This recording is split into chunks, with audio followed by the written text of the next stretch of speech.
For about 60 years, humans have been exploring space. In 1957, world's first artificial satellite was launched. Yes, it is Sputnik 1. Since we have landed on Moon, many discoveries were made and we created International Space Station and launched Hubble Space Telescope into space. We achieved a lot in space science, but do you know what happens to our body while we are in space? Let's find out. Space traveling weakens the bone. Throughout your life, our bones are broken down by large cells called osteoclasts, releasing calcium into bloodstream. And at the same time, our friend cells treat them and make it a healthy bone again. This keeps the process balanced. But this process fails to balance in space, which tends to make bones weaker.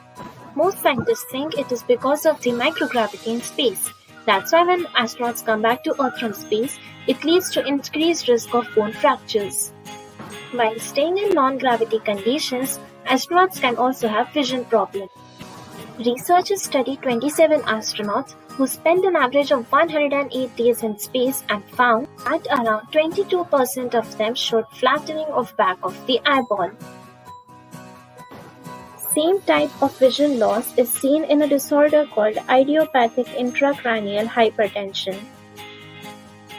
Well, the list of negative changes in the body while in space keeps on going.